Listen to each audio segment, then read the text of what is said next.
എരിശ്ശേരിയാണ് തയ്യാറാക്കുന്നത്. കഴുകി കുതിർത്ത് വെച്ച വൻപയറിലേക്ക് മത്തങ്ങ കഷ്ണങ്ങളാക്കി അരിഞ്ഞത്, ഉപ്പ്, മഞ്ഞൾപ്പൊടി, ആവശ്യത്തിന് വെള്ളം വെച്ച് 2 വിസിൽ വരുന്നത് വരെ വേവിച്ചെടുക്കുക. അതിലേക്ക് തേങ്ങ, നല്ല ജീരകം, ചുവന്നുള്ളി, വെളുത്തുള്ളി, പച്ചമുളക്, മഞ്ഞൾപ്പൊടി, ആവശ്യത്തിന് വെള്ളം ചേർത്ത് ഒന്ന് അരച്ചെടുത്തിട്ട് വെന്ത് വന്ന മത്തങ്ങയിലേക്ക് അതിലേക്ക് ഇടയത് കൊടുക്കുക. 2 മിനിറ്റ് ഒന്ന് ചൂടാക്കിയെടുക്കുക. അതിലേക്ക് താളിച്ച് ചേർക്കുക. കറിവേപ്പില, കടുകും താളിച്ച്. എരിശ്ശേരിയാണ് തയ്യാറാക്കുന്നത്. കഴുകി കുതിർത്ത് വെച്ച വൻപയറിലേക്ക് മത്തങ്ങ കഷ്ണങ്ങളാക്കി അരിഞ്ഞത്, ഉപ്പ്, മഞ്ഞൾപ്പൊടി, ആവശ്യത്തിന് വെള്ളം വെച്ച് 2 വിസിൽ വരുന്നത് വരെ വേവിച്ചെടുക്കുക.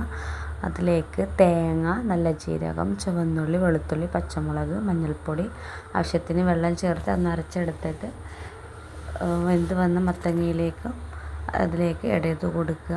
2 മിനിറ്റ് ഒന്ന് ചൂടാക്കിയെടുക്കുക.